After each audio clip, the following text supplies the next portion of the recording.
வணக்கம். டீம் முகைதீன் நாசிப், இரண்டாம் ஆண்டு பிகம்சிஏ. இன்றைய செய்திகள். 4 காதுகள் கொண்ட பூனைகளை வளர்ப்பதற்கு போட்டி.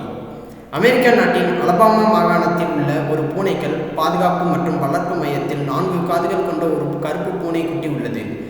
இந்த பூனையின் படங்கள் சோசியல் மீடியாக்களில் வெளியிடப்பட்ட பின்னர் இதனை செல்லப்பிராணியாக வளர்ப்பதற்கு பலர் முன்வந்துள்ளதாக அந்த மையம் தெரிவித்துள்ளது.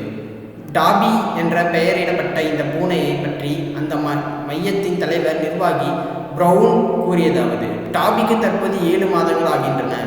இந்த பூனை கருப்பாக இருப்பதால் இதை யாரும் வளர்ப்பதாக எடுத்துச் செல்லவில்லை. இந்த பூனை பிறந்த போதே இதன் காதுகளின் அருகில் மற்றொரு இணையான காதுகள் போன்ற அமைப்பு இருப்பது கண்டுபிடிக்கப்பட்டது. ஆனால் டாபி சற்று வளர்ந்த பின்புதான் இவையும் காதுகள் என்பது உறுதியாக தெரிந்தது. இந்த பூனைக்கு 4 காதுகள் உள்ளது ஒரு அதிசயமாக உள்ளது. இது போன்ற 4 காதுகள் கொண்ட பூனை இதற்கு முன்னர் இருந்ததாக அதிகாரப்பூர்வ செய்திகள் இல்லை. இதற்கு 4 காதுகள் இருந்த போதும் இதன் கேட்கும் திறனில் குறைவு ஏதும் இல்லை. இதன் வால் மிகவும் குட்டையாக உள்ளதும் இதன் அழகை அதிகப்படுத்துகிறது. பொதுவாக இந்த மையத்தில் உள்ள பூனைகளை அவற்றை வளர்க்க விரும்புவோருக்கு இலவசமாக அளித்து விடுகிறோம். ஆனால் டாபியை பேர் வளர்க்க ஏராளமாக விரும்புவதால் இதனை வளர்க்க அளிப்பதில் சங்கடங்கள் தோன்றியுள்ளன.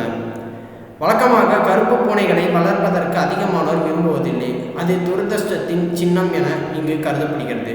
மையத்திலும் அதிக அளவு கருப்பு பூனைகள் பராமரிக்கப்பட்டு வருகின்றன.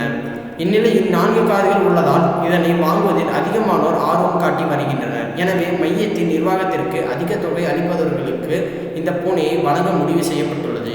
இதுவரை பணம் வாங்காமல் பூனைகளை அடித்து வந்த எங்களுக்கு இந்த முடிவு எடுப்பது பெரும் கஷ்டமாக இருந்தது. முதலில் குலுக்கல் முறையில் ஒருவரை தேர்ந்தெடுத்து அவரிடம் தாபியை ஒப்படைப்பது என்ற முடிவும் ஆலோசிக்கப்பட்டது. ஆனால் இந்த பூனையை வாங்குவோர் பூனைகள் பராமரிப்பிற்காக அதிக நிதி கொடுக்கப்படுவதாகவும் அதன் அடிப்படையில் மட்டும் டாபியை தத்தெடுக்கலாம் என்று முடிவு செய்தனர்.